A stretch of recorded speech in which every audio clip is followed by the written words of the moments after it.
Perfect. Perfect. Perfect.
Hey, what up, everybody? It's 9 o'clock Wednesday night, and Mike and Mish are back with the Mike and Mish show. What up, Mike? Yo, what is up? I'm not feeling too good tonight. No, why? Is because you were up till 2 o'clock in the morning watching something on TV last night? I'm feeling fucking great tonight. How about that one? You know what I'm feeling, Mike? 45, 47. But do 45, 47. All day, baby. Anyways, it was a great day to be an American today, and we are back on our favorite thing to do on a Wednesday night, which is talk some shit with some fighters about the best sport in the world. But Mike, I feel good too, man. I feel good. Yeah. There was a good buzz at work today. I'm happy. I'm happy. You're happy. Things are good. Shout out to everybody else. We still love you, whoever you are out there. If you're sulking, watch the show, have fun. We'll stop talking about it now to let you, absolutely get better. Get better, okay? Get better, because we're good. Yeah. We got a good show for you guys tonight. We got a new guest that's never been on the show tonight, and then we got a returning champion.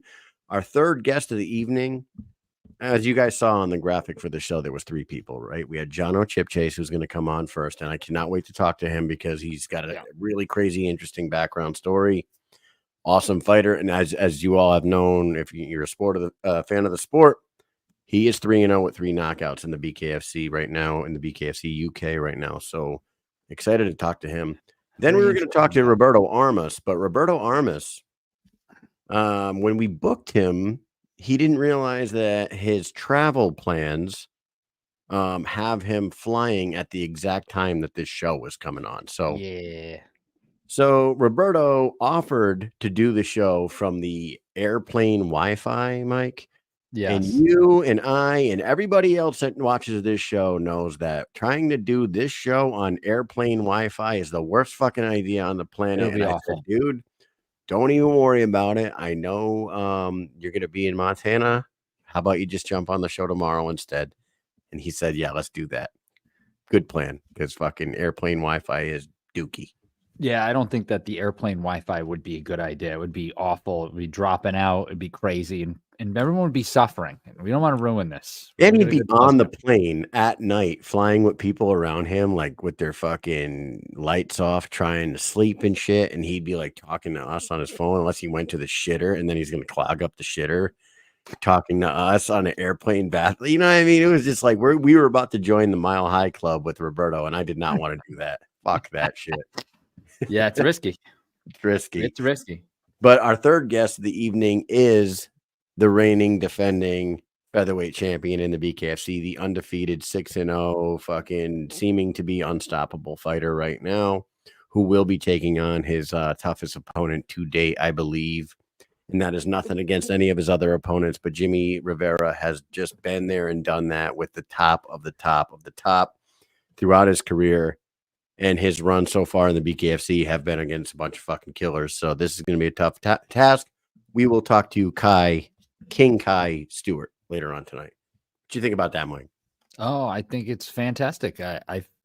It's Kai's been one of those guys. He's just a mainstay. He's at almost every event. I mean, as many as he can get to. I mean, the guy's been all over the place.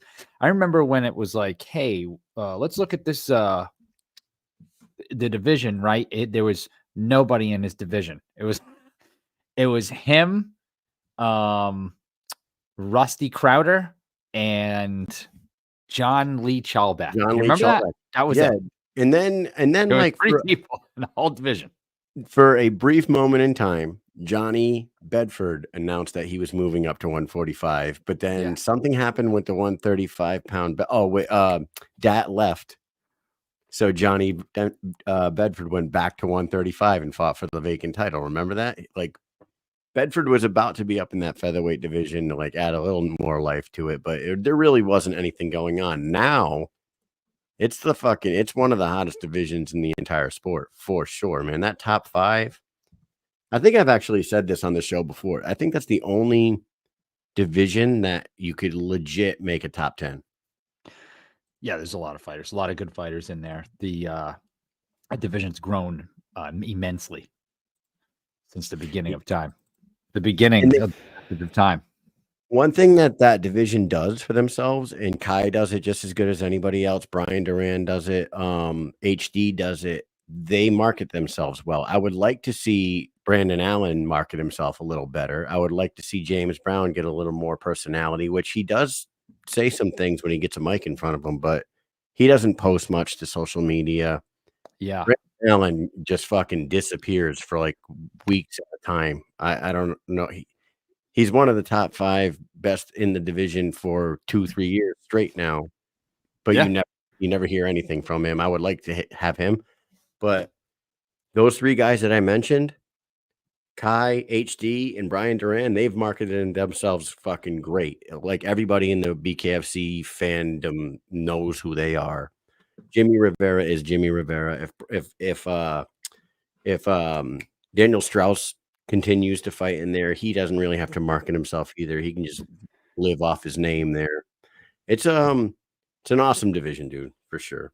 And then the guy that we're talking to tonight, our first guest of the evening, as soon as he jumps in, Jonno Chipchase. His first 3 fights in the BKFC, we got to talk to him about that after we get into some things with him. But his first 3 fights, he fought at 135, 140, and 150. Those were the weights, which are weird. Like bantamweight is 135, but the second fight was at 140. The third fight was at 150. Yeah. Yeah, 151. I'm curious to see like what his plan is, because he could be thrown right into that featherweight conversation too. You know what I mean? He gets one or two. That belt that Ellis Shepard used to hold, that's vacant now. So Jonno Chipchase goes, snatches that belt. Next thing you know, you got yourself a new BKFC UK featherweight champ. Even more new life to that division. Shit, man. It's pretty crazy. Like it's not out of the realm of possibility that the 2 guys that we talked to tonight might end up fighting each other sometime down the road. Oh yeah, definitely. I think it's kind of a bummer that the guy that he had some beef with in Spain, we had that rolling. That was like the perfect beef to go right into a title fight. And, well, that guy's gone. Ellis Shepard, he's gone. I don't know for how long or forever. Who knows? But that shit ain't going to work out anymore. I want to know the story behind that still, though. Like, what happened? I heard there was a smack happened and something. Was he taking a piss and he got smacked in the head? He was super upset about that. Like, dude, if that was the case, imagine getting smacked in the head while your dick's in your hand. Yeah, but also, like, I was thinking to myself, like, so he goes in the bathroom and this dude goes in there and slaps him. Now he has to defend himself because he's an alpha male. He's a fighter. He's not going to just take that in front of all these other fucking dudes in the bathroom. Like, he's going to have to fight this guy. They get into a fight. They're in Spain, okay? They're fucking there to see fights. The fight's literally just started. Like, the culmination had to happen of everything that they were happen in like the first fight of the night, right? First two fights of the night. Right away. And then now they're getting kicked out. And it's like, you just waited all this time and went through the whole travel and got there, and then the fights are just starting and you're getting kicked out. You're gonna miss everything. You missed the whole fucking thing. Oh, how shitty is that? That must get escorted out the building. Horrible. Yeah, they made the trip to fucking Marbella. You know what I mean? That's what I'm saying. Yeah. Yeah, they probably went on their own dime just to market themselves. You know what I mean? Be part of this whole massive event. Yeah, they did the whole fucking thing and missed the whole entire show. That is shitty. We're waiting for him. Let's shout out some people in the comment section. We got Bowls, Beers, and Brawls, Big Ben Vanaski, of course, Joe Ivy. We got the Cali boys in the house. Ty Culver House, Russ. What up, Russ? Swervo. In the comments there, Big Ben says Jonno versus Travis Thompson. Welcome him over here right now. Here's the thing, and Jonno can confirm this when we talk on the show, but I believe I had a conversation with Jonno either through DM or through a voicemail or something where he was interested in Larimore, but he said it on the show. But he said that was on the show. On what show? Ours. Who said that? Last week. No, I'm talking about Chipchase said he wants to fight Larimore on this show. Yeah. Yes. Yeah. We've never had Chip. You read. Oh, in the comment section. You read the comment. Okay. But that's not what I'm talking about. He messaged me and said that he's not interested. I don't think he's interested in going to 135. Larimore he said no, Chipchase. Oh, sorry. I don't know. We'll have him confirm that. He's not. Larimore said he didn't want to fight him. Right, and I don't think that. And like I said, we're going to talk to Jonno, so maybe he'll say that, but I don't know if he is interested in going back down the bantamweight. I think maybe 145, 155 could be like where we see more of him. I don't know, man. Like cutting weight sucks dick. You know what I mean? Everyone fucking hates cutting weight, so. I think it's one of the dumbest things in all of sports, to be honest with you. It's got to be one of the dumbest things in all of sports. It's just something that I feel like since it started, now everybody just has to do it forever. Like we can never get out of it because now it's just already begun. So people will just continue to do it. I hate it. I think it's silly. Right. If they didn't do it, then everyone would just fight at their regular weight and be fine. We got a bunch of people fucking losing all this weight and then fighting. And it's like, hey, you're fighting and you're 50%, you know? Like, why fight at 50% at a lower weight when you could fight at like 85% at your own weight? You know, I don't know. I feel like it's horrible. It really does suck. It beats people up. And then it's like, even when for the show, right? So if we're looking for people to come on the show, it's like, man, don't want to ask somebody to come on the show the week of because they're going to be cutting weight and they're not even going to be able to talk to you because they're cutting weight. Like, think about how crazy that is. They're not eating. They can't fucking talk. Like, it's crazy. We like talking to heavyweights on fight week. Yeah. Right. Go for the heavyweights on fight. Those guys that just got done eating a cheeseburger. Yeah. You know, the guys that just got done eating a steak right before they come on our show. You know what I mean? Yeah. It's so bad for them. And the thing is that people in bowls, beers, and brawls, he's saying long-term effects don't look good either. And that's the exact point I was just going to make. Like, these people, they're doing this stuff And oh yeah, you made weight, you lost 20 pounds in 2 days and you made the fight. And even if you won, yeah, that's great right now. But how's that going to affect you in like 2 years? If you do that another 5 times in the next 2 years, how's that going to affect you in 5 years? Like it's going to fuck you up. When you get older, you are going to be diminished. Like your body is not going to recover from that. And like they always say, and Rogan talks about it a lot on his podcast, the brain is the last thing to hydrate. Like you can go get an IV and hydrate and put 23 pounds back on like nothing, but your fucking brain is still dehydrated. You're not getting in there fucking completely healthy in your brain the next day. So you get tapped on the face and you're fucking knocked right out. You know who I think about every time we talk about something like this? You know who I'm going to say? Who? Jay Fish. Yes, that's exactly what I was thinking in my head. Jay that is the exact story I was thinking about, and I cut 24 down to 20 pounds just for the sake of an example. But that's exactly what I'm thinking about, and I know it's horrible for it. I'm telling you guys, when we walked up to Jay after we were supposed to do an interview with Jay after the weigh-in, it was BKFC 20 in Biloxi, Mississippi. Yes, and were they doing ceremonial weigh-ins, or were they weighing them right there on the spot back then? They did ceremonial. Did they? I believe. Yeah, I'm pretty sure they did it. I mean, I don't. Yeah, they must. No, because I thought they. Yeah, because I have them on film.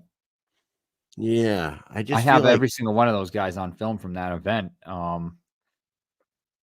So yeah, But we were in the arena.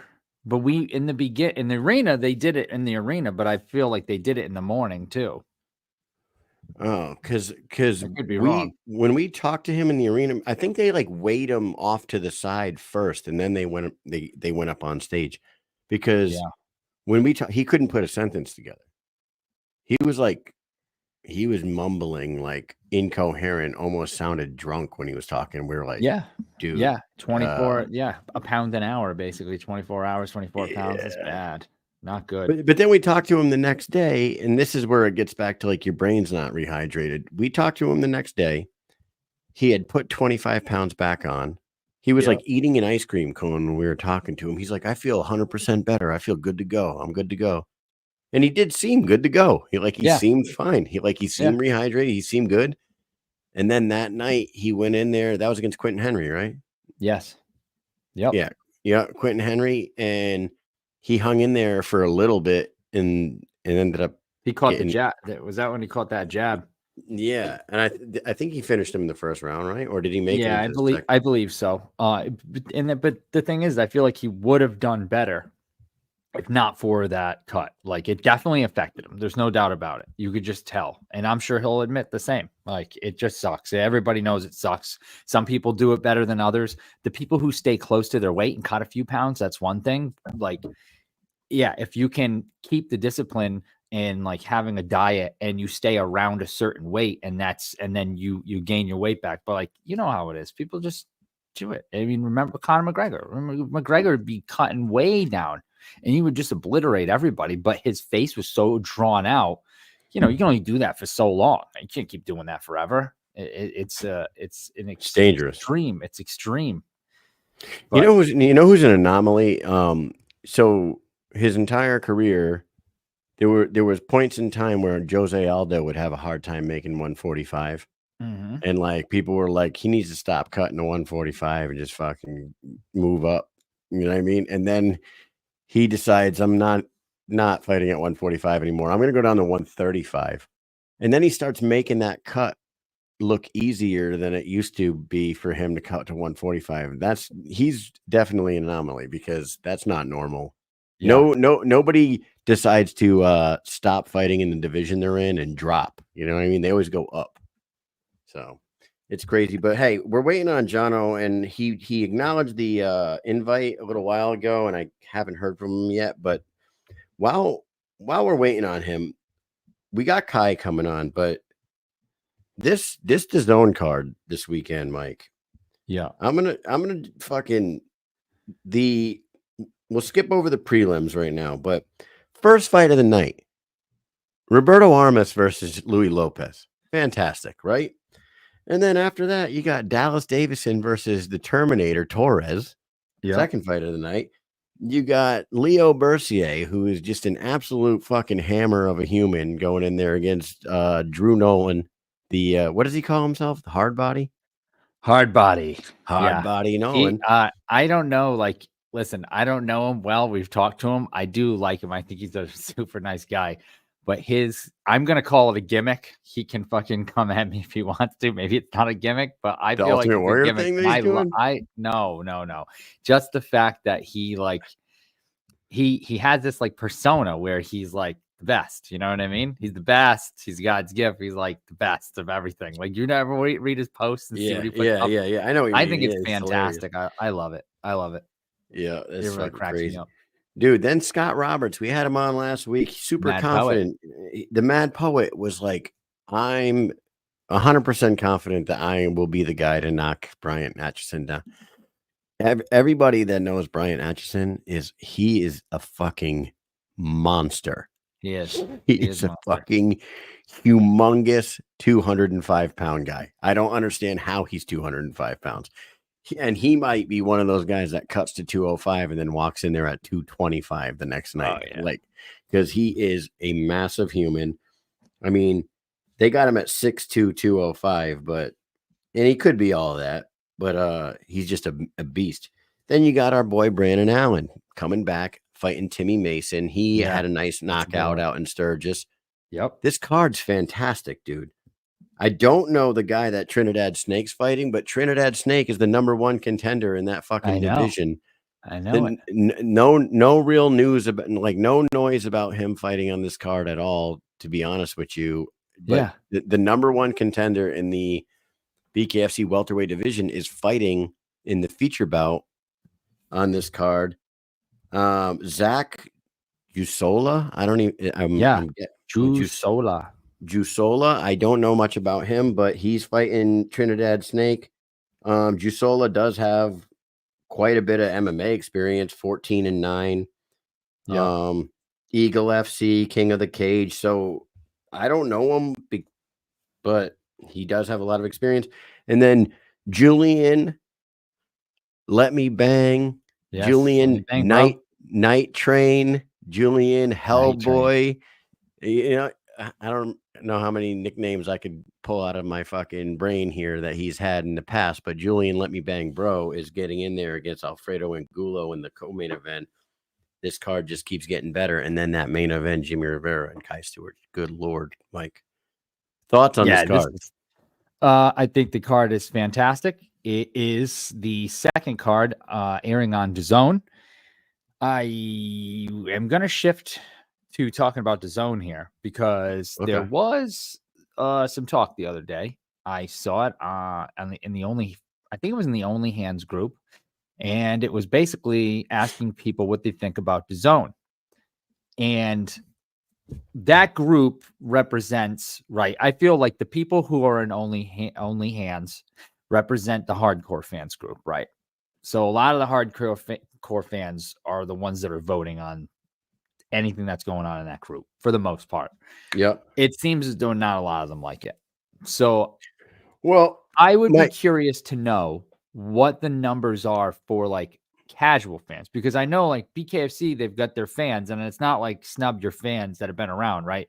It's not that. It's the fact of like trying to grow the business and get other people. So I'd be curious to know how many people are actually finding BKFC through DAZN. I'm going to tell you this.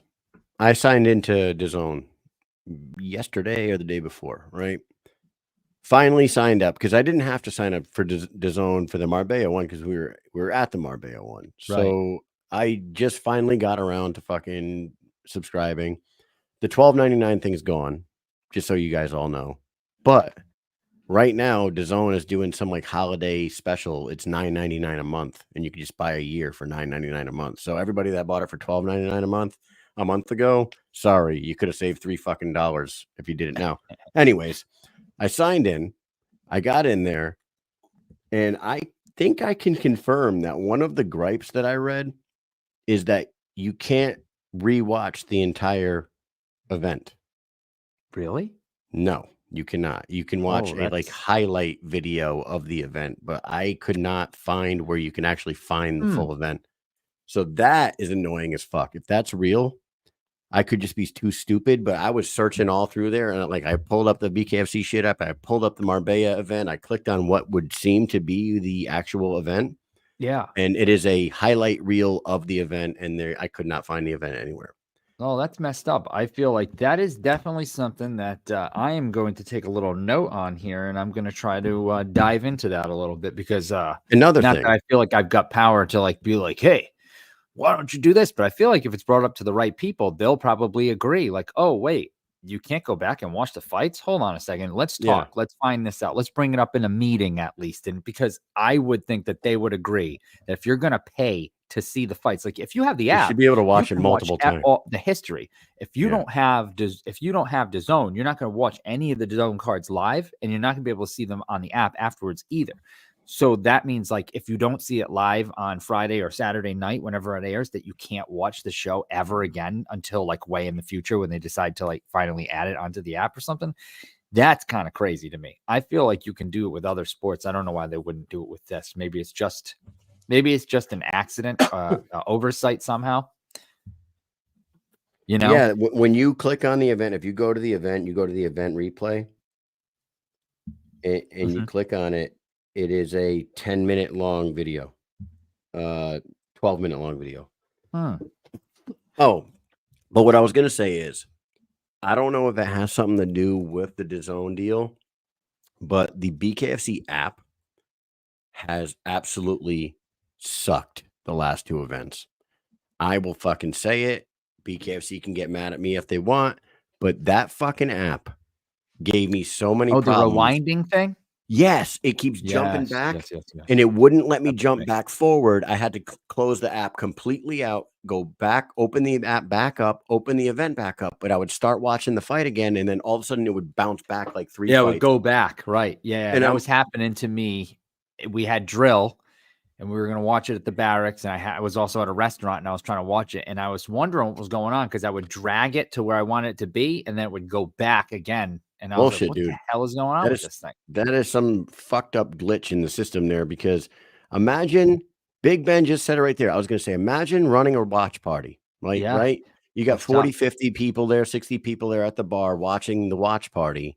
And every fucking five minutes, it's bouncing back 3 fights. You got to close the app out, open the app back up, and fucking restart it again. That's Did it happen on the UK card the other day?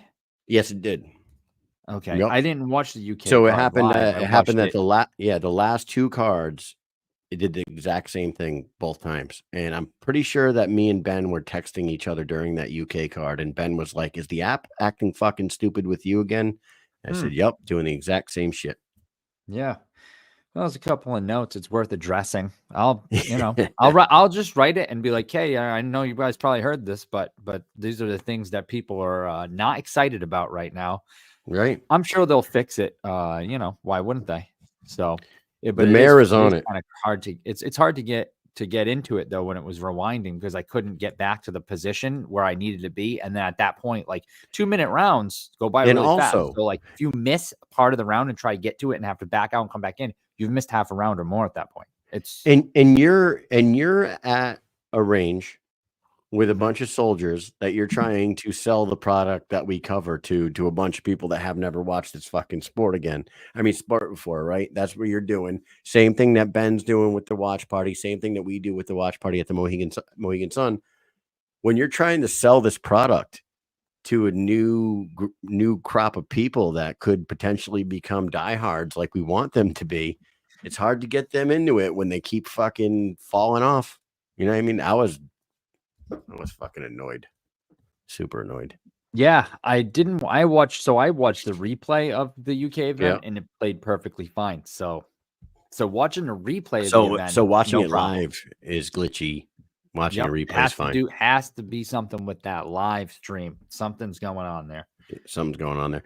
By the way, since we're still waiting on Jonno, you watched the replay of the UK card. I did. There There was some good stuff in there, man. There was a couple fucking good scraps. There was some nice knockouts. The first round of the main event was fucking insane. What would you say? What was the biggest highlight of the night for you, as far as that event goes? The biggest highlight of the night, I mean, the main event was crazy, right? That fight Mhm. was pretty nutty. I think that the fight definitely should have been stopped. Yeah, I was a little wild. This dude Yeah. was like, I'm gonna say, he used to say being on Queer Street. That dude was like in the alleyway, like he was fucking lost in the dark. He's just his leg. You could tell his leg. He just couldn't get it, and he like banged into the ropes and shit. And then the refs like walk forward. He was like the way he was walking forward, like a robot, like meh, meh. I'm like, how did the ref not say like, okay, this guy's not okay to keep fighting, right? Like, there's no way you could think that guy was walking it forward. Okay. Have you noticed that some of the referees on the UK cards, like the Europe cards, Yeah. will allow it to go a little longer They like a little than bit of extra yeah, beef. they do. I'm They not definitely totally against it sometimes, but I feel like right. that dude he was fucked up, man. Yeah, that shit Right? yeah, he was fucked up. There was no way it shouldn't have come out of the first round. No way. And then and I know that like Lytle was like, "Oh, that fight that punch was way after the bell." And the first one wasn't. The second one could have but the second punch I think just like grazed his chin cuz he was already falling down from the first punch on the Yeah. at the very end. But he was coming out of the corner looking like he wasn't still there, you know what I mean? And then he got Yeah. knocked out in the first 3 seconds of the second round. Shit was fucking crazy, dude. Shit was crazy. Hey, shout out to Joe Creer and Ramiro Figueroa and Vegas Legs and Cutman G and everybody that's Yes. What is watching. up, everyone? So Everybody over on Instagram. What's I up? had some notes about it. So one thing, okay, one more one more negative thing before we move on. And this isn't super negative, but like the UK cards, is there like always a ton of smoke going on there? Yeah, because Have you are you noticed that? are you like referring to like the lighting in the room and Yes, like like there's yeah. just so much like smoke from the smoke machine that like fills the whole ring, the whole room all the time. And what it does is it like kind of dumbs down the quality of the actual video itself. So like you'll get one camera angle and like the colors are vivid, they're great. Like I'm big on resolution and shit like that, like quality of picture. But then if Mhm. you zoom back and you see the whole ring, there's just so much smoke that it like cuts down all the color. So everything looks like a little dim. No, it And I'm does. not the biggest It fan of seems all like that smoke, man. you're right. It seems like almost every single card They love from that smoke machine. but it wasn't like that on the Perry MVP card. Like the Perry Yes, MVP no, it card wasn't. was crystal clear like a normal card that we It usually might be watch, because they were but farther away from yeah, the walkout. You know what I mean? maybe. Like, the Yeah, walkway was a little maybe. longer, so, like, the stuff didn't get into the ring too much, but, like, yeah, if they show, like, Cyrus, it was, like, clear because 'cause they're showing him from, like, the camera in front of him, but then Yeah, when they yeah. zoom out for the ring, everything was, like, Foggy, smoky. a little foggy, a Yeah, little smoky. smoggy. But Cyrus, speaking of Cyrus, he made his, debut as an You did a good announcer job. for BKFC. Did a good job. I did enjoy that. I kinda forgot about it. I saw him post that he was gonna do it last minute, and I didn't get to watch it live, so then when I replayed it and I saw him get in the ring, I was like, "Oh, yeah, that's right. He's the announcer this time." Like, You how know what how he did different is though? that? You know what he did, and I love Cyrus, but at the end when he interviewed Aggie Faulkner, is that his Faulkner? name? Yep. Yeah, he said, he said that I think he said that was the greatest heavyweight fight we've ever seen, and I was like, "Oh, Cyrus, come on, man." That might have been the Hyping craziest him up. round. That might have been the craziest round we ever Yeah. saw, first round, but, like, craziest heavyweight fight that we've ever You know how saw, that like goes, though. I know, That's it's like like every UFC, it's in like the the same. moment, he was, like, Yep. in the moment, and he was like, "Oh, congratulations on the greatest heavyweight fight we've ever seen." I was like, "What You ever see about" that clip with Tony Schiavone? You know Tony Schiavone? Remember Tony Schiavone from WCW? Yeah, yeah, yeah. Tony Schiavone?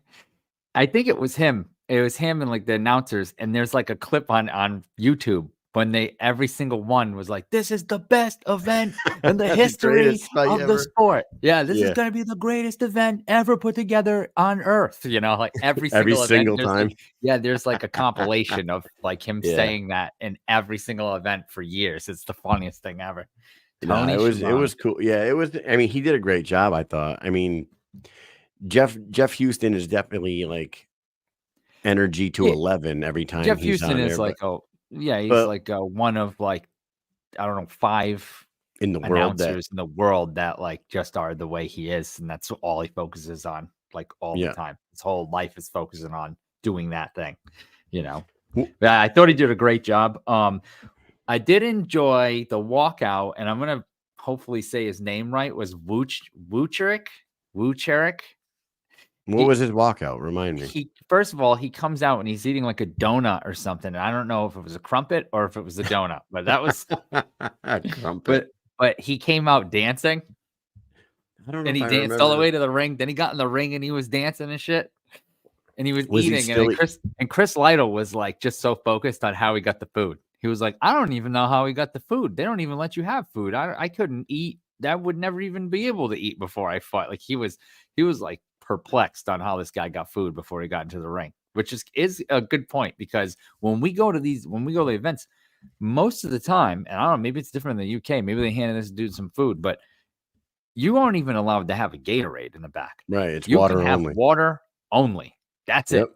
And you can't even bring it back. Like they even tell people in the beginning, and don't even like if you're a visitor, if you're like a corpsman, or if you're just going back there for a second for whatever. Us, Kyle and I, like we don't bring anything back there with us ever. We don't even do shit anyways. I barely even drink water. I might die one day, pass out because I fucking forget to eat and drink. Yeah, Big Ben says that Lytle, he said commissioners in the states would have had his ass. He's probably talking about Lytle. Did Lytle say that? Maybe, but he was like, how the hell did this guy even get food? I was even eating, but he was dancing and eating. It was really funny. He fought Crawl. Oh yeah, okay. I didn't see the beginning That was of that a fight. decent fight. And you know what? First round, I think it was the first round. Crawl fell in the first round. The ref actually walked up to stop them and then just was like, I missed it. I'm just not gonna say nothing. If you watch it back, he gets hit and he falls and he puts his arm down real quick and then bounces up. But you can't see the bottom of the screen. So you don't actually see his hand hit, but I'm sure there's another angle that shows there's no way his hand didn't hit the ground the way he fell. He just bounced back up and the ref goes up and like goes to put his hands around them to stop it. And then he kind of just brings his arms up and is just like, fuck it. Just let them go. Like you just burnt that dude, because that guy won the first couple rounds. And if he got the knockdown, it could have been a draw at the end of the fight, I think. Bart Kroll was our fan voted rookie of the year last year. Yeah, yes he was. And you know what? Anthony Camacho says in the comments that the first round of the heavyweight fight was the round of the year. And then Big Ben says, what about Franco Harris? Franco Harris had a maybe 1 or 2 rounds that could have been considered that, with just Franco beating the living snot out of Caleb Harris. But I would throw round 4 or 5 of Soto and Teneglia. Yeah, those last two rounds of that main event were something fucking special, dude. It was absolutely insanity. I was actually talking about it to somebody today. They asked me about the Marbella event and like, what was your favorite parts of the event? And I said, dude, and I know I've said this already, but I have never been in an atmosphere like that main event. That main event was a completely different feeling than anything I've felt at any of the events we've gone to, except for maybe BKFC 41 when there was a few things, but it was like the moment that Perry and Connor had their face off in the ring was something special. That was kind of crazy, but also Mendez and Eddie Alvarez, that fight had a feeling to it too. But those last 2 rounds of the Big Ben says Angulo and Riggs KM4. I don't know which round you're talking about, but we're talking about rounds of the year there, Big Ben. But anyways, they were just holding each other's heads and just punching like this. Yeah. I have video of that. I had Fox. Fox dominated John Spencer, and Yeah, that was. Holmes leveled Wasserman. Do we know if he lost a tooth, Wasserman? Because when I don't know, Holmes but hit that him, dude Holmes there is a is a beast. spit maybe or something goes flying out of his mouth when he falls. So It I don't was know if it's a tooth or what. he's a monster. That guy Anthony Holmes is a fucking beast. He's a Yeah, beast. he's a And you big know dude. what? And in He's like for a that matter, dude, stocky dude. David Oscar, whatever, however you say his name. I thought his He, name had a K in it. me Was too. I wrong with that? It's Because now, like on the poster, it had a C. So I was I like, is thought it not a K? I don't know. I don't know, but he don't belong. He shouldn't be fighting in the heavyweight division. I don't know No, what I didn't even think he was a he heavyweight. wasn't. I don't know what that is. I think he's ranked in the top 5 in heavyweight somehow, but he has like one heavyweight fight. It doesn't fucking make any sense. But that dude is a beast himself. But he belongs in the 205 division. No fucking doubt about it in my mind. He was 218 pounds stepping in there against Yeah, he's a fucking great Faulkner, record. He had a good who was record too. 248 pounds or whatever Augie was, or Aggie Faulkner was like 248 against 218. This goes into like that whole thing where there should be a weight class between 205 and heavyweight. There should be like a 225 pound division or something, because Oscar didn't belong fighting that fucking big dude. Yeah, I know it was an entertaining fight, but the long and the short of it is he should be a 205er, you know?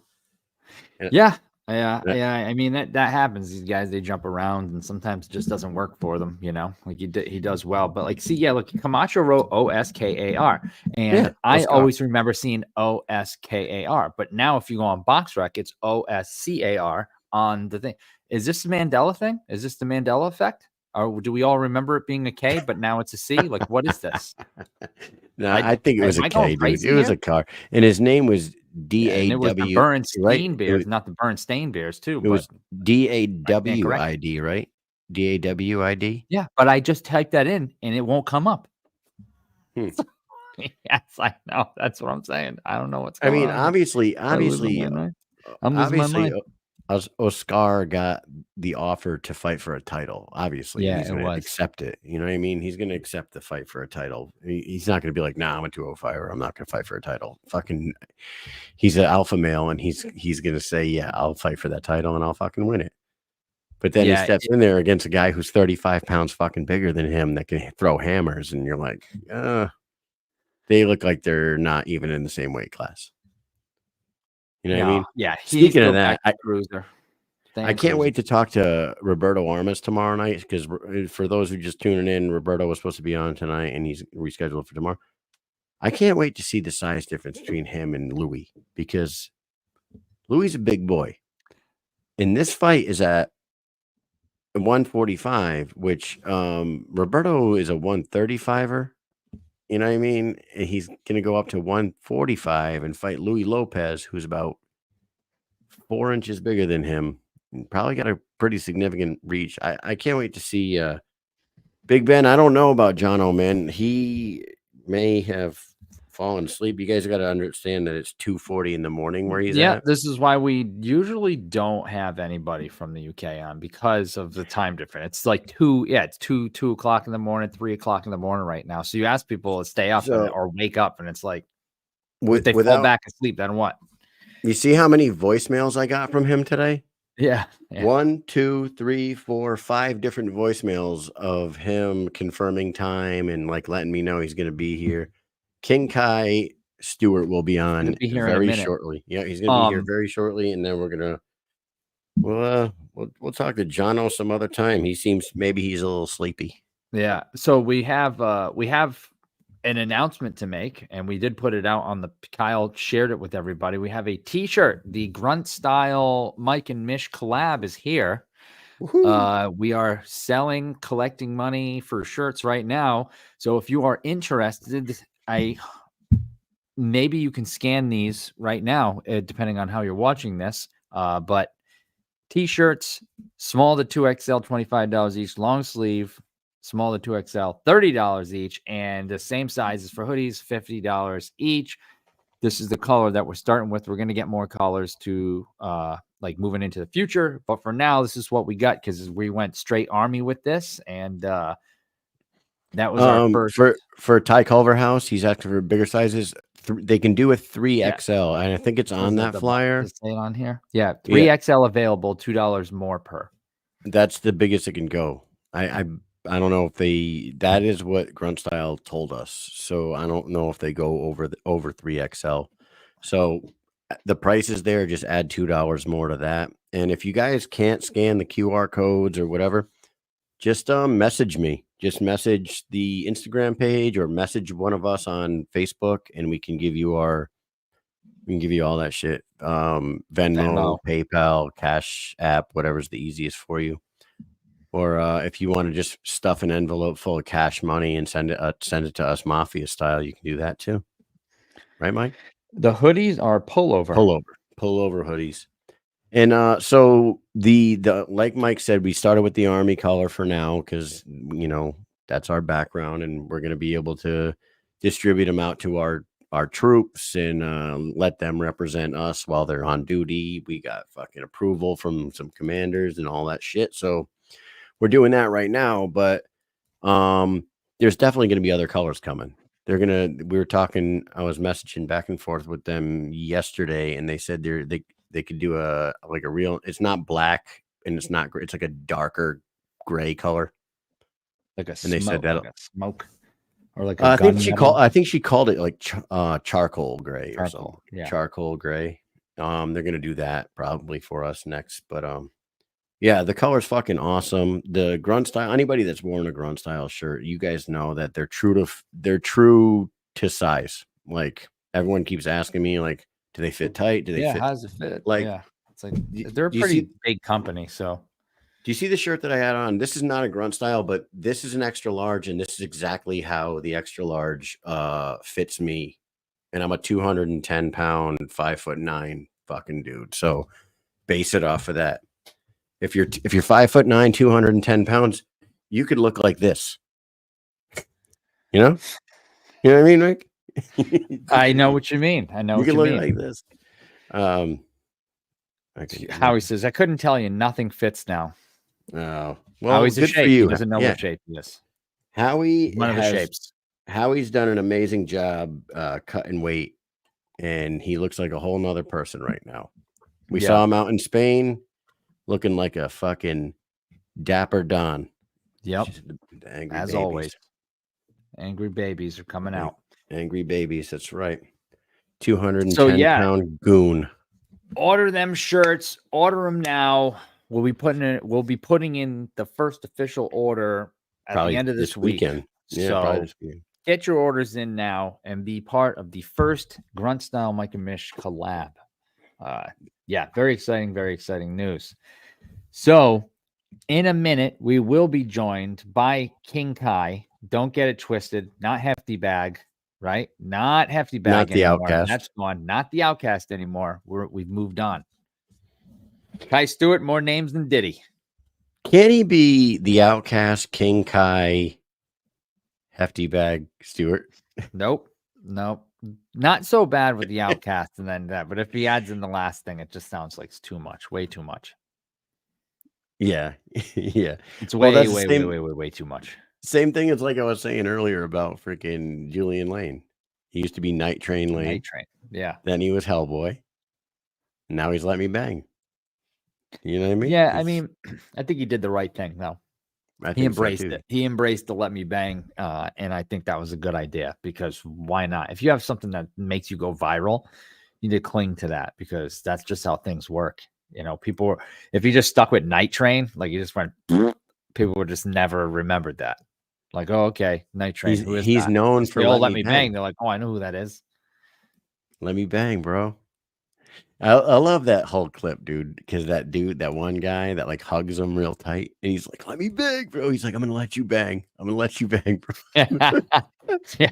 And he's like, they're like, they're having their moment together, and he's like, "Oh, just let me bang, bro." And he's like, "I'm gonna let you bang. I'm gonna let Ronnie, you bang." I'll have to look this up. Ty Culverhouse asking a question here about maybe this dude's his father, Ronnie.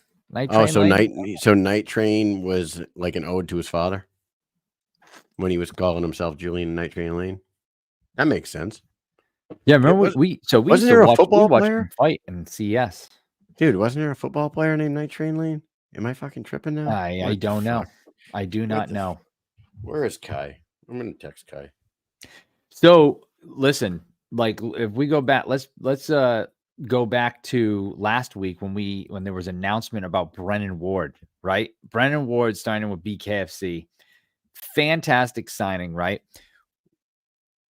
When do you think this card's going to be? Because now I feel like if Brennan Ward's signed, that is a sign to us that another Connecticut card is on the way, whether it be Mohegan Sun again, which I hope it is, or Foxwoods. But he has to be main eventing that card, I would imagine, no? Or at least at the top of it, co-main. Well, Mike, I may have asked some people some things in this area that may be close to him. And without saying anything, I would expect something within the first 2 to 3 months of 2025 in one of those casinos. That's what I would say. I would just say that. Yeah, I'm thinking that February would probably be a good month. Yeah. Dick Night Train Lane was an American football player that played for the Rams, the Cardinals, and the Lions, and passed away in 2002. Dick Night Train Lane. So maybe everybody whose last name is Lane automatically uses the nickname Night Train. Huh? Yeah, you think that? I don't think I'd be right. I'd take a ride on Dick Lane, but all right. Anyways, we've got King Kai in the green room right now. We are ready to bring him on in just a moment. So we will be back right after.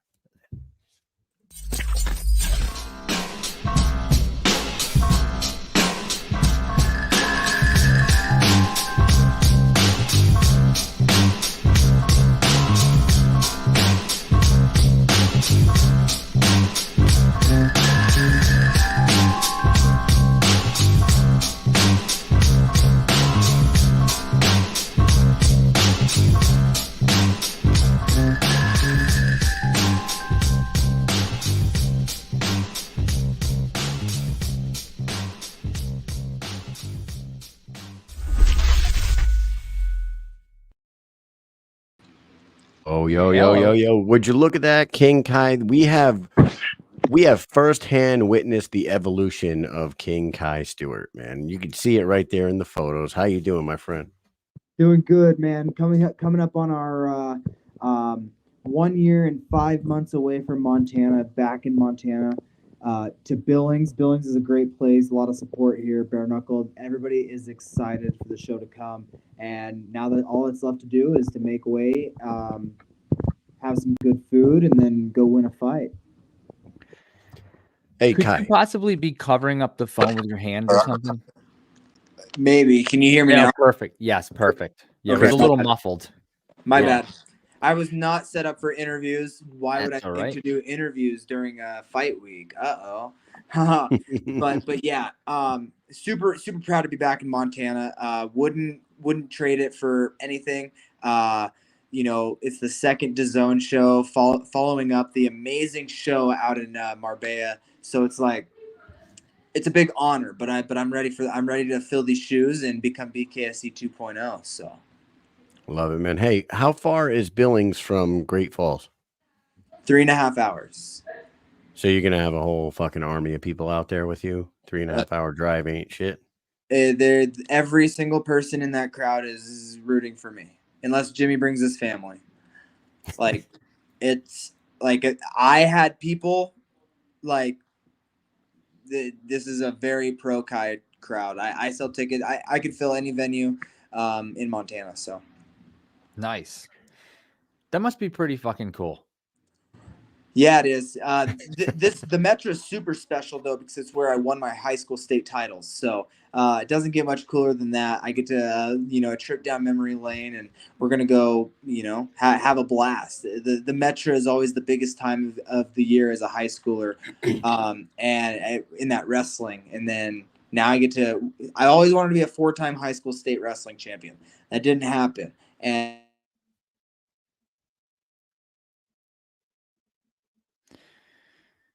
we can't hear you.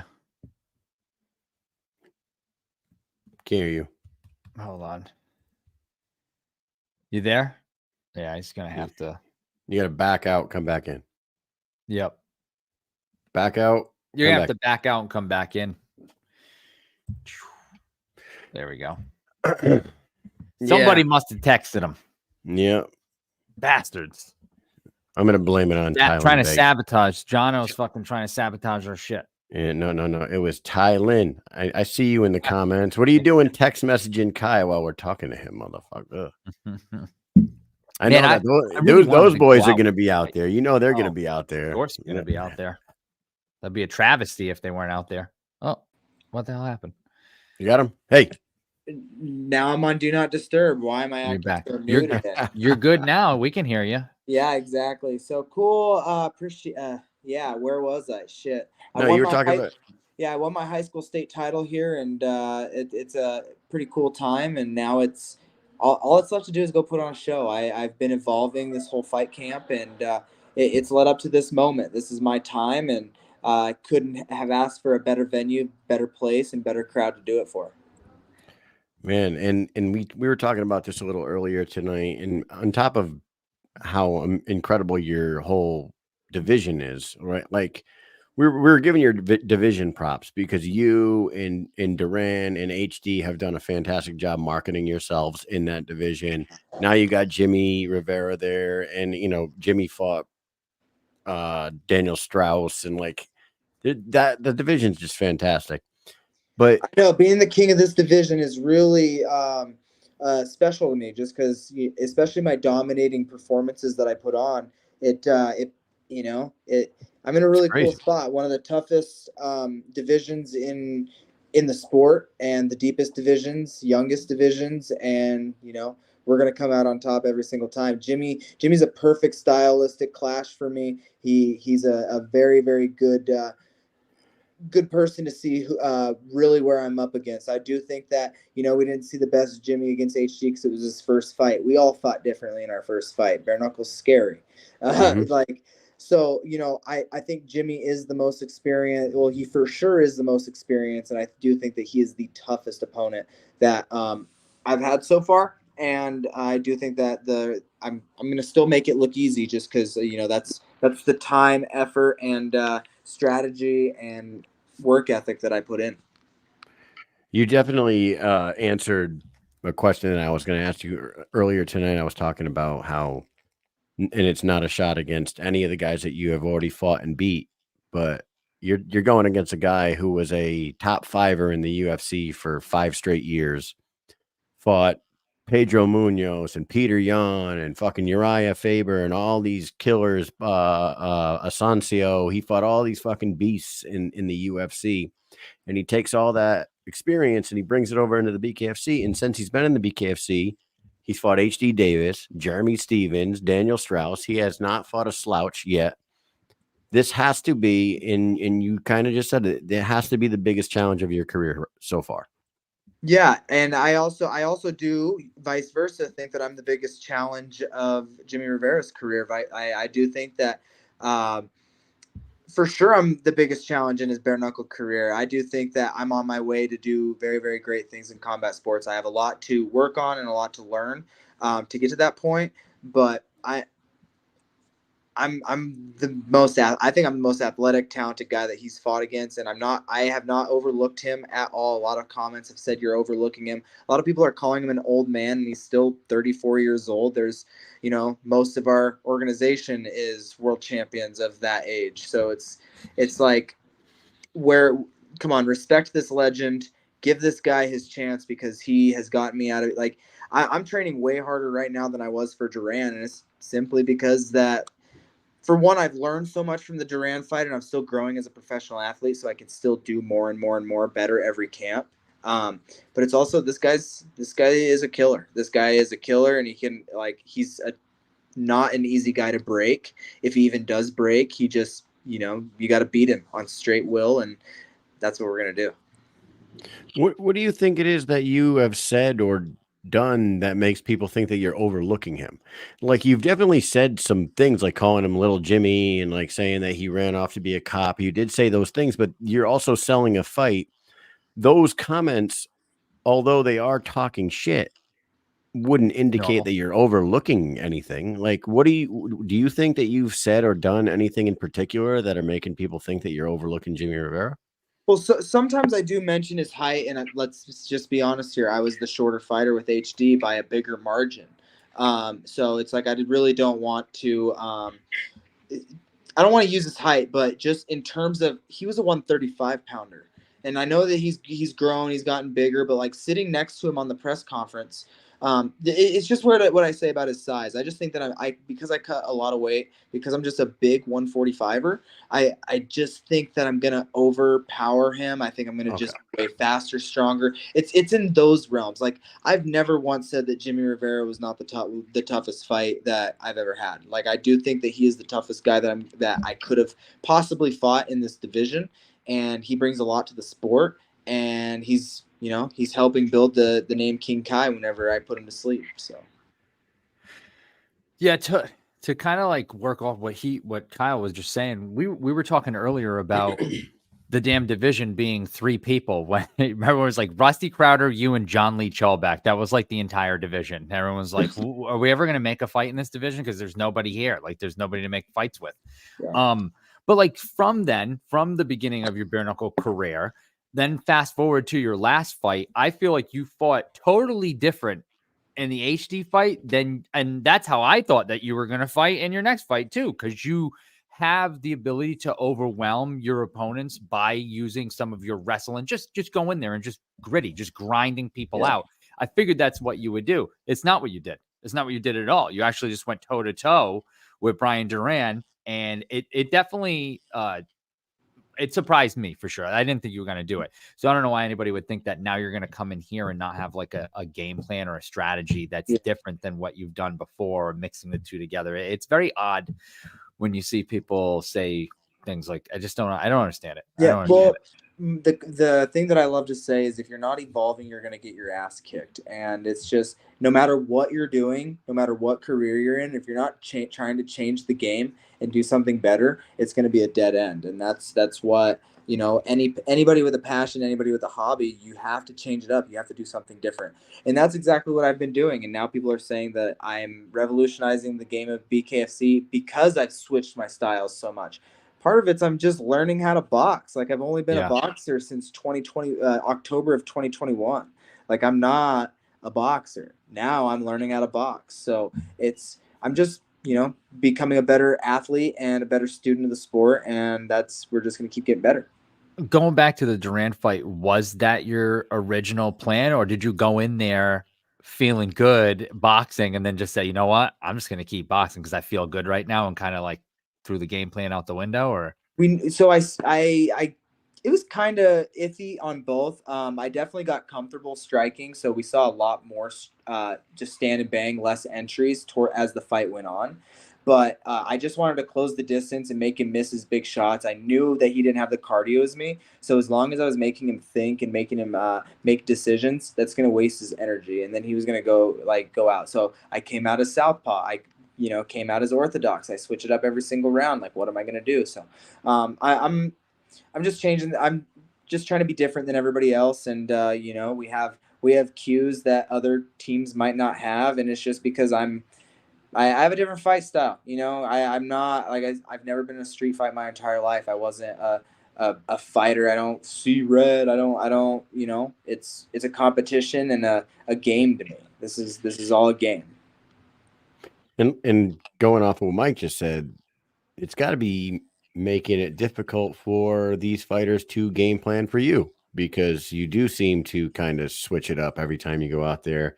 And who knows, Jimmie Rivera could be thinking you're going to come forward, front shoulder forward, barrel ass into him like you did some of these other fighters.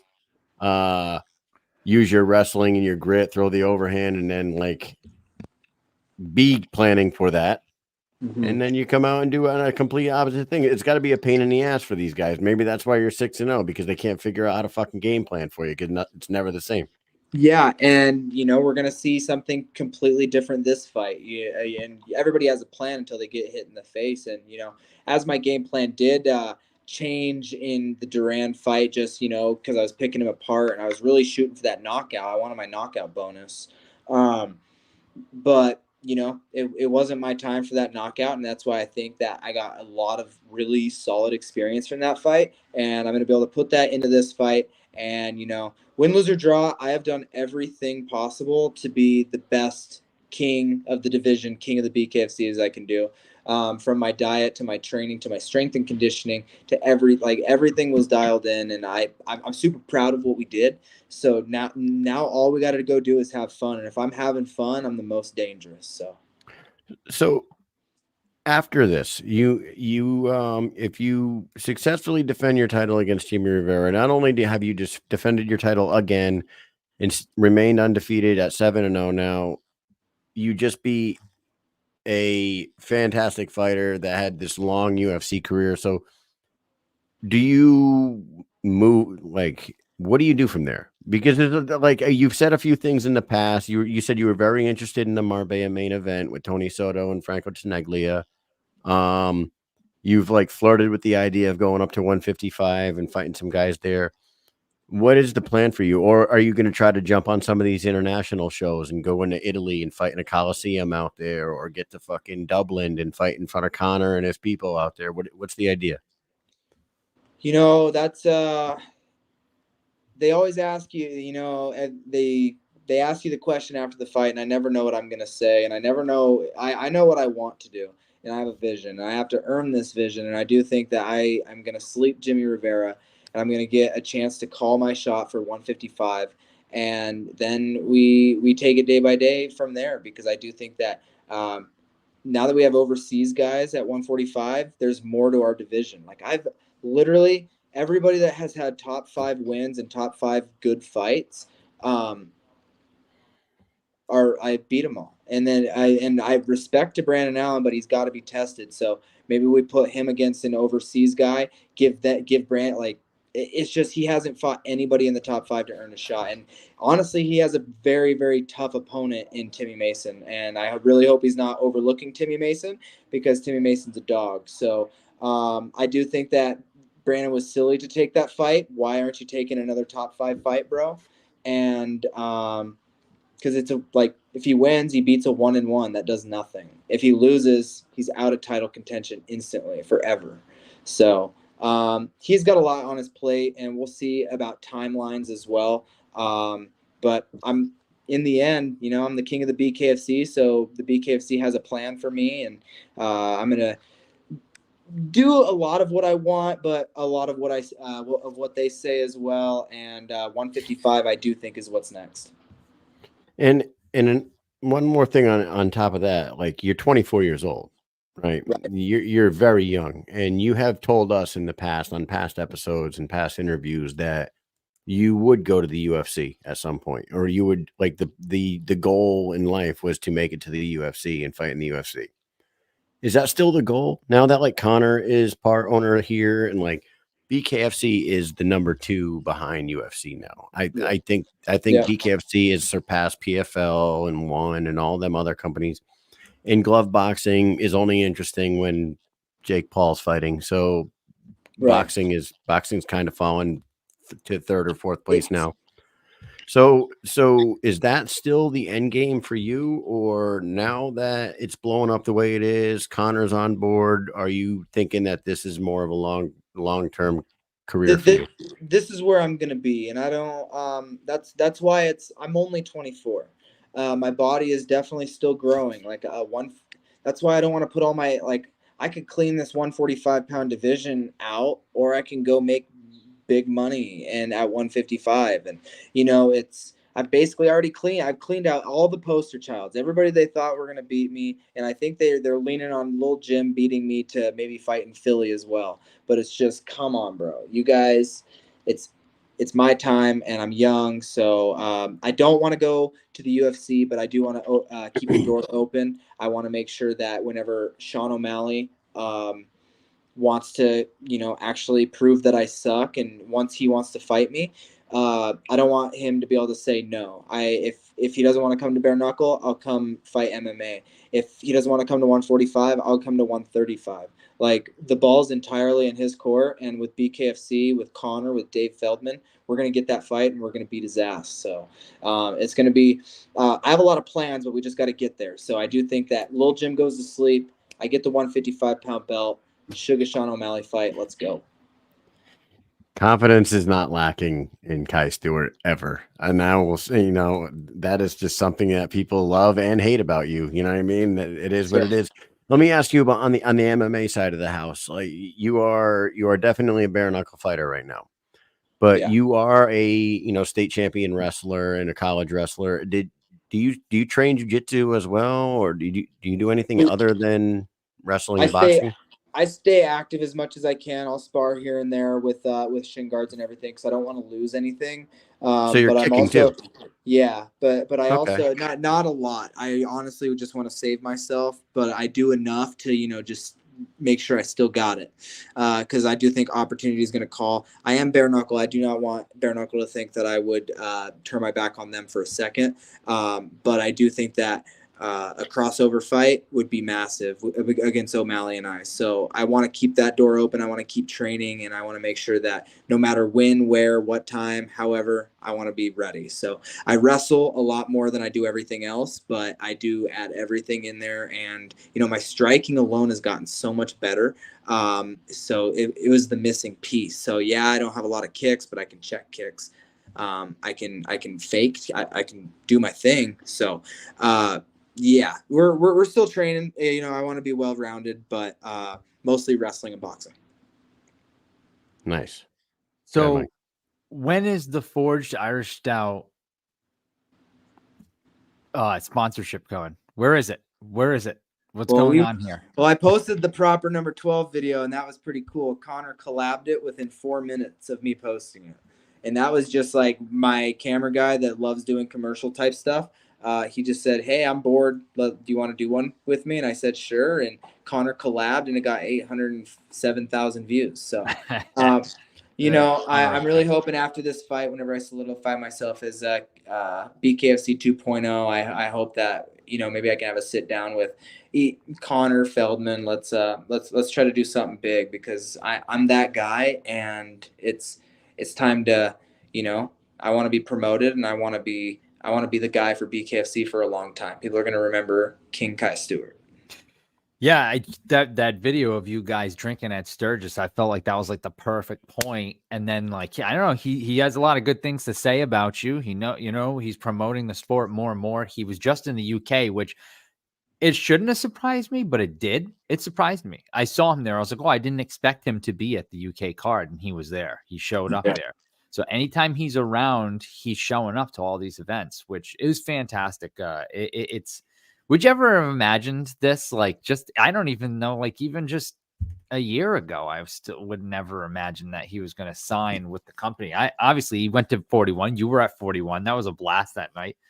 But just him, that was like, oh yeah, Connor's going to show up and just show his face and bring a little bit of, viewership. People are going to be like, oh, Connor was at BKFC, and then we weren't ever going to see him again. That's what I thought. Not this. This is wild. This is wild to me, just because of I idolized Connor as a teenager. It was like, dang, that guy's doing it. Like, he struggled. He did what they say that I can't do, and now that he's my boss, it's special. It's special to me. And now he's gonna watch me fight, and he watched me fight against Duran, and I established myself that night, and tonight, we got the door kind of open. It's budging, and we're gonna kick the fucking door in tomorrow, Saturday night, and that's Saturday night's my true crowning moment.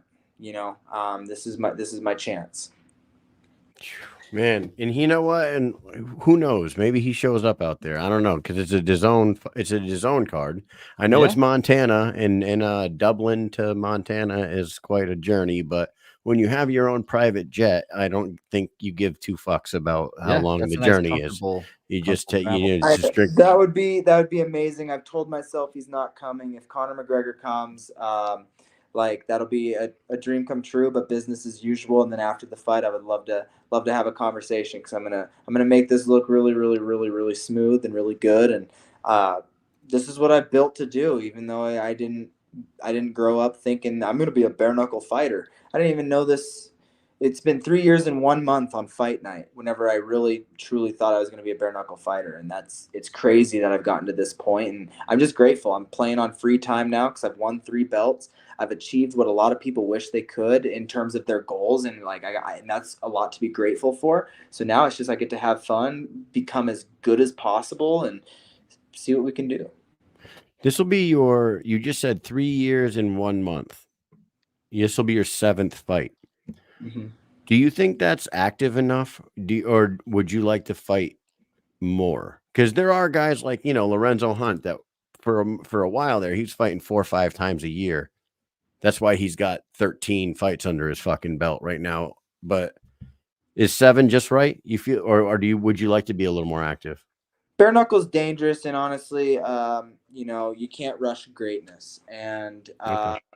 I wish we got paid. My new fight deal is great, and I'm very, very, I'm proud of it.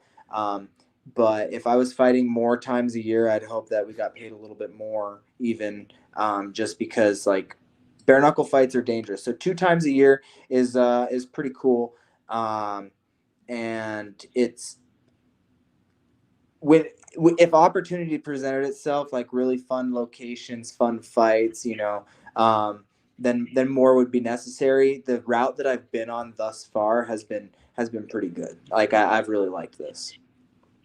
Well, you've had it all going the right way for you, Kai. You've kind of built it yourself too. We've said it many times on this show, and along all the conversations we've ever had with you, we always say that people should watch what you're doing and take note, because you took a page out of the Lorenzo Hunt book and started showing up at all these fucking events, just getting your face seen. But on top of that, you're winning fights. So on top, you got to win too. But right, on top of being you're fighting, you're winning in dominant fashion, but you're also showing up to these events and taking pictures with people, and the bosses saw that shit.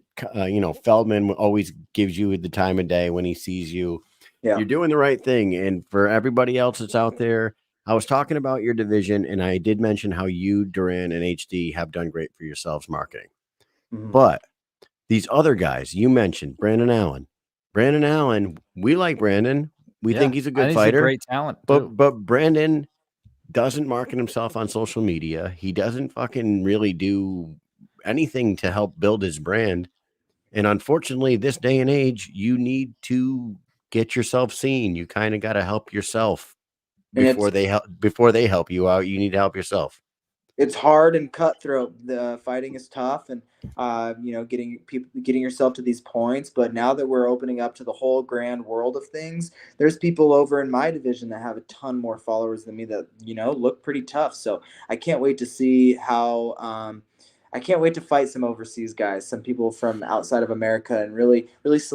I keep saying the word solidify myself as if I'm not a 3-time BKFC world champion, but I do want to prove myself against everybody in the world. And there's a few names from overseas that really excite me. I really hope that we see them have some top 5 competition. If our American guys win, then hell yeah, let's go, let's tangle. But let's give these people a chance that are marketing themselves. They look like they know what the hell they're doing. They're well-rounded. The 145 division is a very fun, scary place because we're all killers, and I do think that the featherweight division alone is going to blow the sport up from this point on. From right now on, the featherweight division is king. So.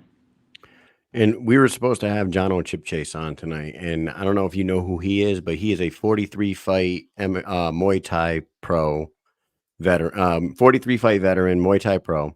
He's 3-0 in BKFC UK with 3 knockouts. The UK featherweight title just became vacant because Ellis Shepard left and went to another company. So that belt is out there. And we were going to talk to Jonno tonight. He ended up, I don't know, he ended up disappearing or something. It is 3:00 in the morning over there. I'm assuming that he's going to end up fighting for that vacant title. And I was thinking like maybe sometime down the road you get to fight Jonno. There's an international name right there for you that's got some story behind him. Yeah, I mean, there's so, like I said, there's so many killers and a lot of fun fights. But to really legitimize our division, I've said this in I bet you we can clip every single interview, and I have not changed my stance. I have fought every single name that Bare Knuckle has put in front of me, and it's really starting to show who's taking fights and who's not, because the people that are taking top 5 matchups are getting world title fights. And as soon as these guys start fighting each other, and a lot of it's Bare Knuckle putting it together in terms of now with the UK, the crossover, how we're going to do it, because the divisions are great up and down the weight classes. But people got to fight each other, legitimize the rankings, and have a true contender, because, you know, I'm meeting all these guys up that I'm supposed to lose to, and it's getting old. So now I want to really find the best person to bring the absolute best out in me.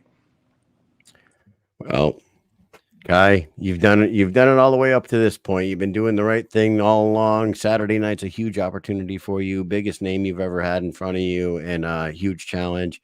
You get a win out there. Sky's the limit, as it always has been for you so far. You gave us a half an hour of your time tonight, and we thank you for that. It is fight week. We're going to let you go. Any final words for anybody that's going to be tuning in Saturday night on DAZN? You know, all you listeners live on DAZN, this is some people got a lot to say. A lot of people have started supporting me, but either way, you're going to enjoy the show. I am a showman first, and then fighting is just what my show is. So I hope you guys are all tuning in and loving the exponential growth that you're going to see, because we've seen it in every single fight. Growth, different fight plan, growth, different fight plan. And we're just not to final form yet. So we're still getting better, still reaching for greatness. And, you know, I'm about to be the king of the BKFC 2.0. Let's go. Good shit, Kai. Thank you so much for coming on. Mike, you got anything else for King Kai? Yes, so I have for the fans watching. Make sure you're tuned in on DAZN. DAZN. Download it. Subscribe. November 9th. That's this Saturday night. Stewart versus Rivera. You better be there, or be square, as they say.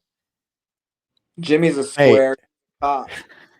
Hey, and good luck to Dakota as well, L7 right? weenie. Dakota's fighting. Yep, absolutely. Usually I mention her, and I've been, you know, every interview I mention her, so I'm glad she got brought up. Amateur main event, super pumped. She has got to train like a professional this fight camp, and it's been really, really fun. It's been fun to watch her growth, and you know, maybe we're gonna go out there. She's gonna look great doing it, and maybe she sees a 3-fight deal come her way. We'll see. Yeah. Awesome. Well, she made it into the intro too. I'm sure you saw that. That was BKFC 41 after party, which was fantastic. Hey, thank you so much. Yep. All right. Thank you so much for coming on, man. Yeah, I thank you guys. And as always, just hit me up next time and I'll come on happily. See you guys. Yes, sir. Take it easy. We'll be right back after this.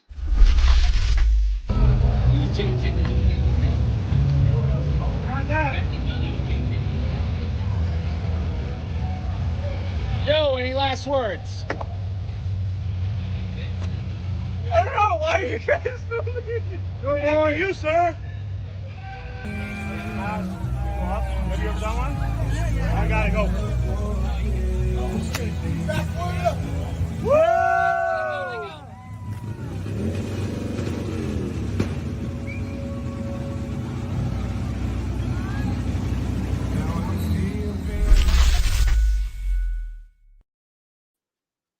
There he is. Mike, you just had that one right in the chute, huh? I had it there ready to go. What's up, man? How are you? I'm good. I'm staying in Denver tonight. I was supposed to land in Billings, but I don't know what happened, and they couldn't find a flight for me until Friday. So now I am staying here and leaving to Billings tomorrow in the morning. Jeez. They couldn't find a flight till Friday for what? To get me in. So I was supposed to come in tonight to Billings, and then something happened with a delay, and then when they tried to rebook me, they said that there wasn't any flights available tomorrow. So I'll be here in Denver. Well, Denver's a good city to Here be in stuck Denver. in. But unfortunately, you can't enjoy Denver because you are in fight camp right now, fight week. So you better behave yourself. Yeah, I mean, I don't really drink it when I'm off fight camp. Anyways, have a glass of wine here and there. What do you drink? What do you like to drink for wine? Do you like a nice Chablis or? I drink Cabernets. Cabernet? Specifically, bourbon barrel aged cabs. Yeah, Sauvignon. Sauvignon. Yeah, man, that's my jam right there. Oh, that and a nice steak. That's good. There you Enjoy go. that. Well, Roberto, we were talking earlier about you and this challenge that you have in front of you. You're the first fight on the main card Saturday night, and you're taking on fucking Louie Lopez over there. Yeah. This is a big boy. This is a big boy, big challenge for you. How you feeling, man? Yeah. I mean, I'm up for a challenge. I don't care. It's his home state. I don't care. I've said it before. I like to fight, man. And Kai was talking about, people taking the fights, taking the important fights. This is what I see in front of me, opportunity. Yep. I know I'm not a 145er, but I'm here. I got the skill, and I'm going to prove it tomorrow on Saturday. You've proven to everybody multiple times now that you don't turn down a fight. You did it with Eric Dotson. You did it with Alberto Blas. Now you're fucking taking on this big challenge. And you're going into enemy territory. Nothing new to you. No. I've been used to crowds booing me. I think by now they should know me. So hopefully I don't get booed. Maybe I have a little fan section. Some chicken heads out there in the crowd. Is that what you call your followers? Chicken heads? Yeah. Cluck, cluck.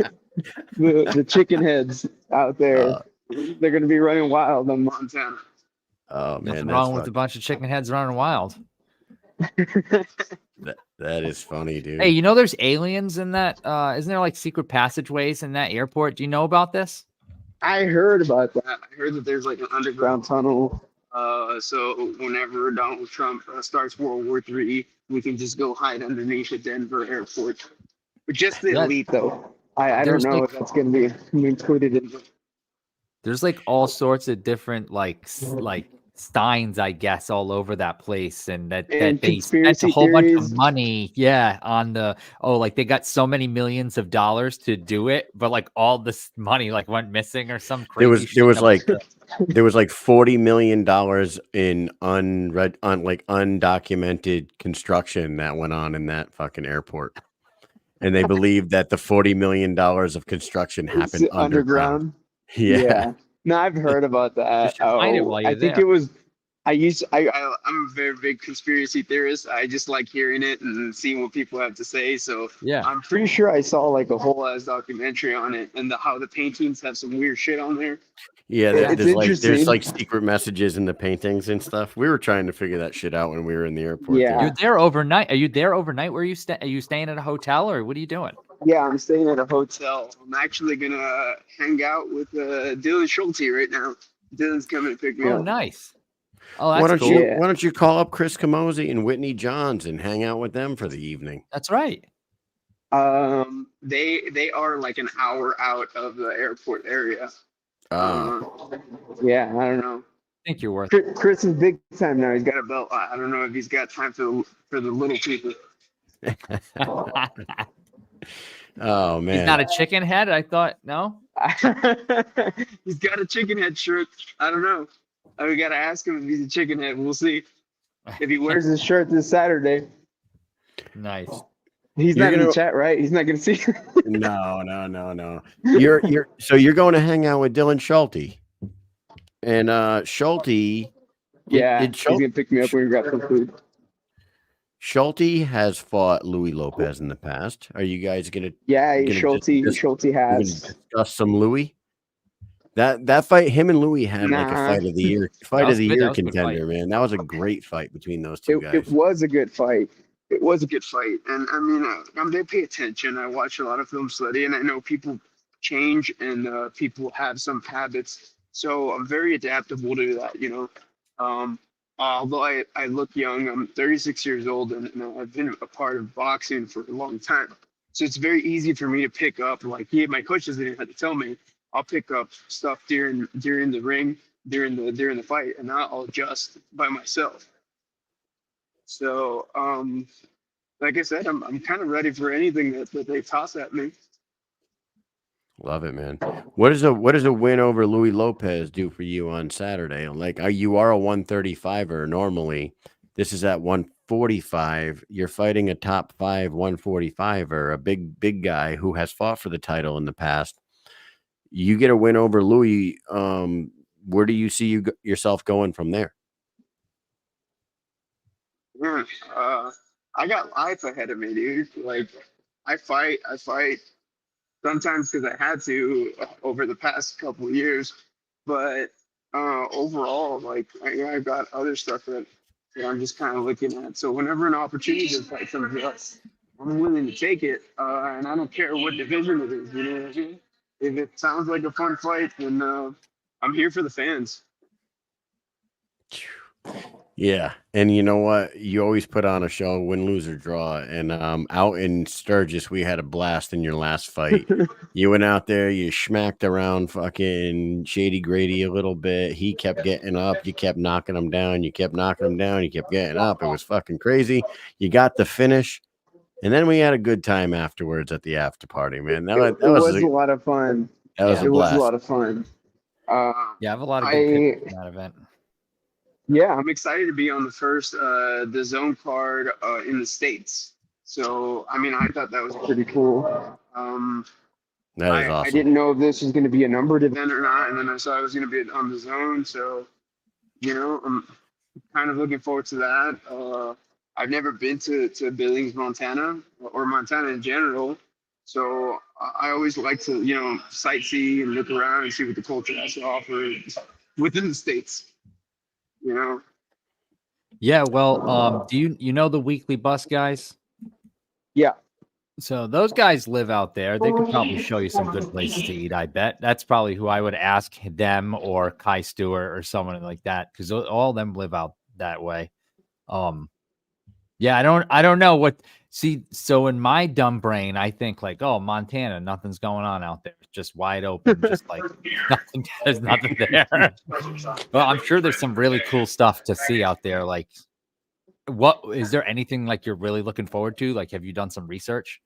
No, I'm just fixing the land and kind of see what's there. I do like museums, but if I see something like that, I'm probably gonna hit that up. Yeah, see, I would love to go like sightseeing, like go out. Like I know that there's probably some nice hiking going on, but you want to hike on fucking fight week and shit like that. I go for a hike every time that I go somewhere. Yeah, it's weird because I probably shouldn't, but and it doesn't bother me that much. When I was in South Dakota, I went up for a fairly long hike. And then over in Albuquerque, I went up for a long hike too into the mountains. And the rest of my teammates were like puffing and puffing, and I'm like going up that mountain like it's nobody's business. Do you know? Is Montana at high elevation? Do you know? I think it is. Yeah, I just don't know how high it is. So for you, that doesn't bother like I me. said, I don't. Yeah, no, it doesn't. I try to train to the point where my heart rate. I'm getting my heart rate high enough to where that's not going to bother me. It says it's 3,300 feet. 3,300 feet. So Roberto, What's Albuquerque? Albuquerque is like 6,000 or something. yeah. Doors are closing. Oh, see, It's- I didn't feel the elevation difference in Albuquerque. Yeah, Albuquerque's Hold on as high for as departure to Denver all as far as 8 elevation gates. goes. Yeah, well Um, then I didn't feel the difference there. I was just running all over the place. Nice. So you obviously have your cardio's fucking solid. 5,300 for Albuquerque. 5,300. So Wesley Kill Eagle is from Montana. He runs a fight yes. promotion out there. So Wesley Kill Eagle says him and his wife could show you some Native American stuff out there if you want. There you He go. That's also awesome. I would love to see that. he also said, I think this is back when you were talking about the chicken heads. He said, don't let these crows adopt you this weekend out here either. They won't let you leave. Yes. I don't like the cold, so I probably voluntarily leave. He also But yeah, said you're going to need a anybody's welcome, thicker hopefully. jacket. That's what I was Yes, thinking. It's gonna be actually, cold. it's colder here, and I was worried as hell because it's cold as fuck out here. It is gonna be cold. They had Please. I heard they got 10 inches last night. Oh, shit. That's Who did? Yeah. Montana? You ever had 10 inches? I've had 12. What's the most inches you've had there, Roberto? I've had more than Me- 12 inches of white. Yeah, It was in Texas. outside my door. Texas, I know everything's bigger in Texas, but we only got 4 inches of it. The doors that's are not much. closing. I can handle that. No problem. Please keep clear. They That's did close everything down because we're not used to the snow down there. Do you want to know something? You want to know on the true side of things? When I was mobbing for my first deployment, I mobbed out of Fort Drum the end of January and all through February, and it Ugh. snowed every single day that we were there. It was minus 30 degrees almost every day, and they got about a foot of snow every single day. There was like 12-foot snow drifts on every fucking road you ever went down, and the people up there don't even drive cars; they just ride snowmobiles everywhere.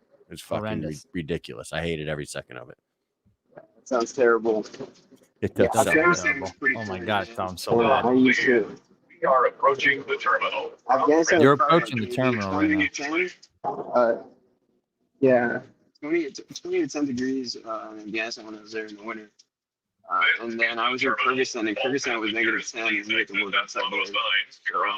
I really don't like the cold weather. Please watch your steps. Nah, you got to get out of that shit, man. All Well, passengers, please hey, exit. you should definitely. I like extreme heat. Like whenever it's 110, 120, I was running out there in Kuwait and Qatar.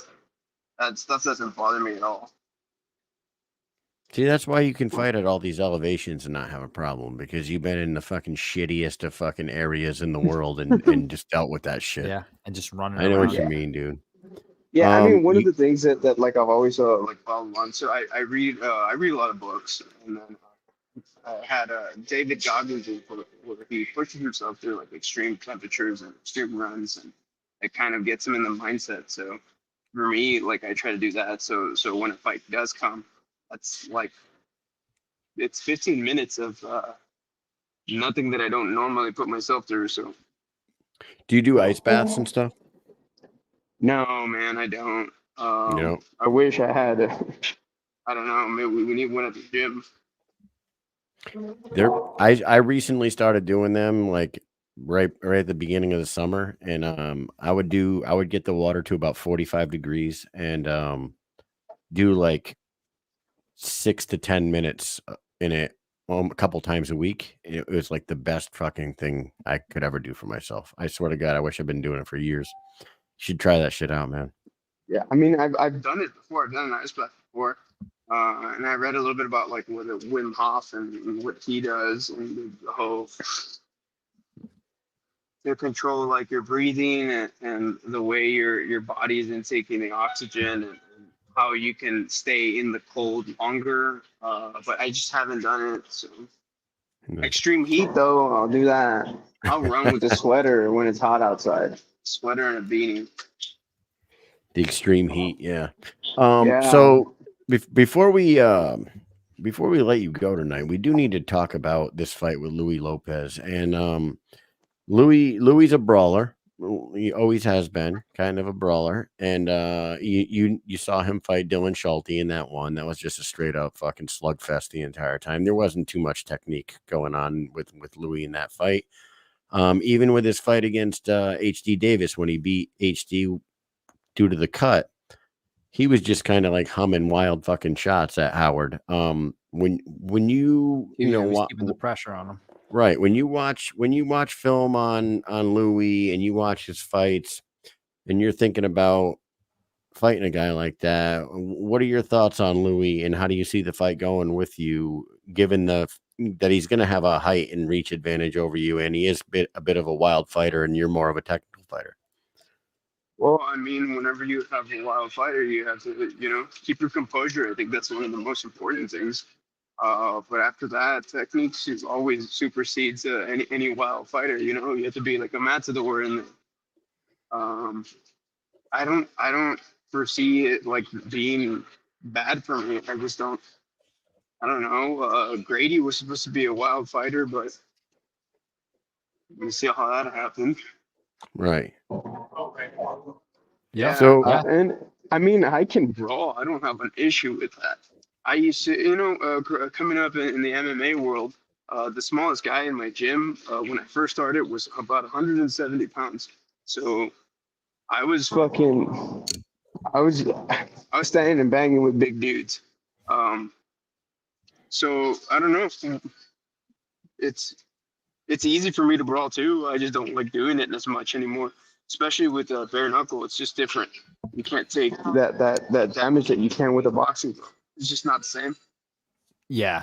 I definitely wouldn't advise anybody to just brawl for nothing. I mean, there's plenty of people who do it. I just don't always think it's the best approach at all. And bare knuckle is just kind of wild.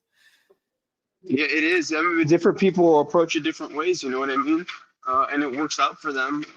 It's just that for me, I think the best approach is the way I take it, and just a little bit at a time. Patience pays off for me. And like I said, I know I can brawl. That's never been a question. Did you expect to be the betting favorite going into his hometown, going up a weight class and fighting Louie, who I'm the betting favorite? You are the betting favorite. You are a minus 135 favorite right now. I didn't see that coming.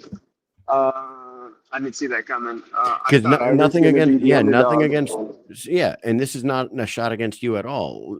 You are coming off a win, but you are also coming up a weight class and fighting a guy who has only fought his 3 losses in a row are to Kai Stewart, the champ, Brian Duran, and then Mike Trezano coming from the UFC Ultimate Fighter winner, Mike Trezano. So he's fought 3 absolute fucking killers, and he's a weight class above you. I was expecting the opposite. I was expecting him to be the favorite and you to be the underdog, which I was going to ask you.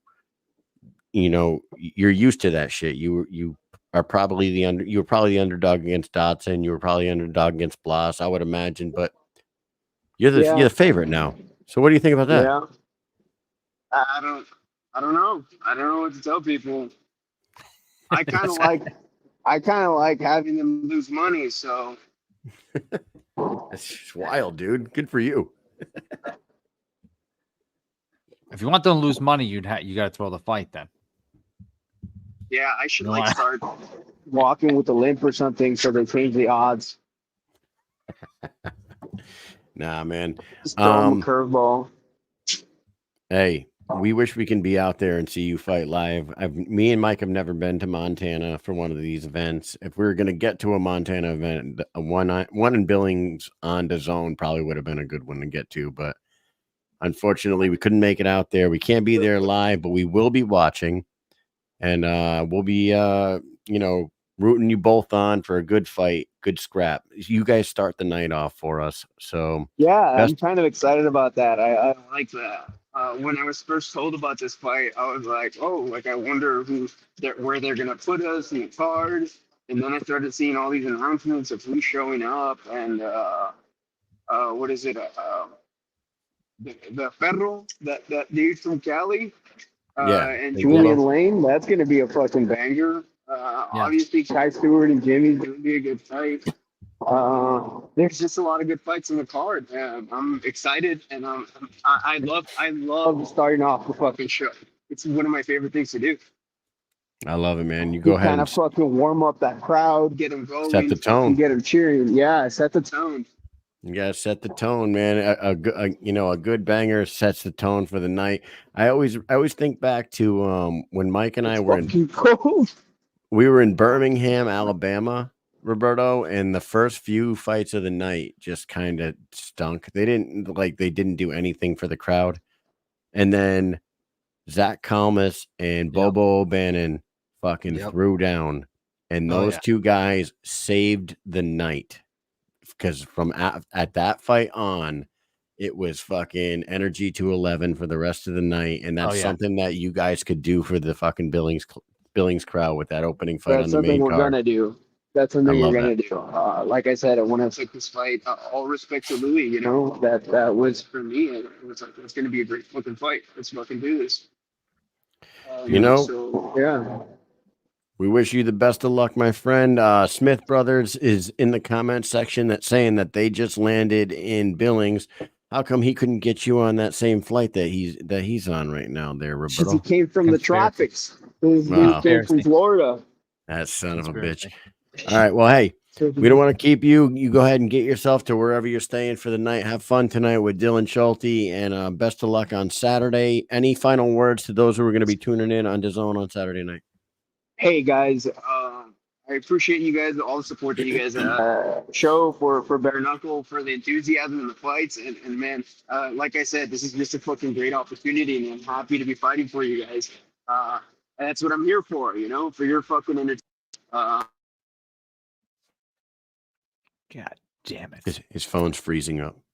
Yeah, it's the aliens. Yep, it's definitely the aliens.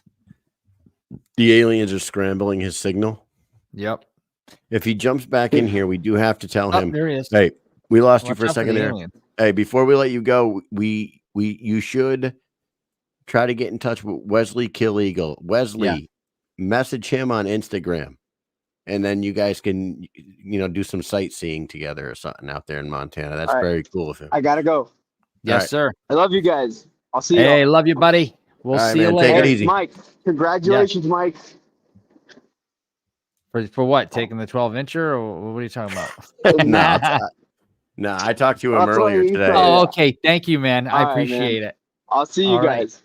All right, buddy. Take it easy. Hey, we'll be right back after this. Let's watch this.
What a time that was, Mike. Yeah, that's what I'm talking about. Let's go, boy.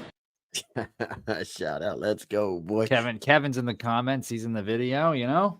Yeah, I know why you did that. That's fucking awesome, man. Hey, I can't wait to see this. We've had so many good times with Roberto. That kid's fucking awesome. Not to Yeah. mention, hey, you know what? And I know he doesn't want us to talk about this, but why not? He rolled jujitsu at 3:30 in the morning against one of our friends from the army and tapped his ass. Yeah. I wanted to put that on here, but I didn't. Yeah. Him and a guy from our unit that has gotta be 100 pounds bigger than fucking Roberto rolled on that hotel lobby floor for like 10 minutes before Jordan had to tap. That Yeah, shit it was good. great. It was fun. It was a good time. We had a blast out there in Sturgis. Very, very good. But we had an extra rest. We weren't going to do it because we knew that like it was going to be a little bit. It wasn't totally bad, but it was a little bit crazy. But it was fun. It was fun. He was messaging. He said he wanted to come on, so I obliged. And Yep. So we're gonna have 2 guests tomorrow night. Now that we got Roberto on here, I thought we weren't gonna get him. Yeah, I thought we weren't gonna get him, but you know what? He's stuck in Denver, so now we got him for a few minutes. Best of luck to now him. the aliens have him. He is the betting favorite. I did not see that Yeah. coming. I was gonna ask him about going in there as the underdog once again, but I no. wonder if it was like that for a while or if the betting, like that's what I assume is that the betting people put a bunch of Swung it? money on him and it swung. Yeah. So, but that's That what is I was saying. Like you're gonna have to lose if you want to be able to lose money. But yeah, It's wild. He's got a huge opportunity here, man. He's going up in weight class. He's fighting a guy that's, been a top 5er like the whole time he's been in the featherweight division. And like I said, he is on a 3-fight skid, Louie, but Louie lost to Kai in the title fight. And then he fucking lost to Brian Duran in a title eliminator. Yep. And then he took the Mike Trezano card on fucking 2 days notice. yeah. Wasn't even training. Like he And he just admitted went to right us. in. He admitted to us that like he was in shape, but he wasn't really training. He was doing the baseball thing. Yeah, he was focusing on his baseball career. Yeah. Yep. And took it on 2 days notice, flew to fucking New England and went to the Mohegan Sun and fought a guy that fucking won the Ultimate Fighter. You know what I mean? Like, I'll fight, but you gotta let me use a bat. I've been practicing baseball. I've been practicing I'm switch fighting. hitting. So yeah. So it's like, I don't know, for those that were asking earlier, I don't know what happened to Jonno, man, because Jonno was like 100% in earlier today. I could imagine what happened, but Yeah, I could imagine maybe he'll slide into the DMs later or tomorrow. And Yeah, he'll start texting you when we're fucking sleeping. It'll be like fucking 4 a.m. and it'll be like, "Oh, what's up?" And we're like, "It's fucking 4 a.m. I gotta wake up in an hour. Stop texting me." But yeah. But maybe he pops on tomorrow with our other guests. It is almost 11 o'clock here. Yeah. So hey, man, shout out to Kai Stewart and Roberto Armas for both giving us some time tonight. Kai is definitely a star. Like he presents himself well. He's only 24 years old. He's undefeated, 6-0, defending champ. And we're going to talk to his opponent tomorrow night. Jimmie El Terror Rivera is coming on here. Definitely the toughest challenge that Kai's ever seen in his career. So can't wait to talk to him tomorrow night. And then we're going to talk to Vinny Familiari. Is that how you say his last name? Familiari? I believe so. Vinny will be on first tomorrow night, and then we're going to get Jimmie after he finishes his media obligations out there in Billings, Montana. Jimmie's going to jump on. So it'll be great to talk to them. Best of luck to Kai and Roberto. We did not shout out our sponsors earlier tonight, Mike, so we should make sure that everybody goes over to Dynamic Life at LIV Dynamic on Instagram. Hit the link in the bio. You can become a patient in just 20 seconds for weight loss, sexual health, and anti-aging. And the Rasha, the Instagram page is back up. Go to @Rasha Revolution on Instagram, hit the link in the bio, or just go to www.therasha.com. Get that champion mindset that so many others have. And they know how to throw one hell of a party in Marbella, Spain as well. So shout out to those guys. Thank you to our sponsors. And if you want some grunt style Mike and Mish swag, you got to get over to the fucking our Facebook page or right there hit us up in the DMs or on Facebook Messenger and let us know the sizes and the quantities that you want. And then you can Venmo us and we'll get you those shirts right away. We'll be putting that order in probably this weekend. So awesome shit there. Mike, do you have anything else for the people of this great country of ours and the world? In the whole world, I've got one thing, and that is 45-47. Peace. Did it.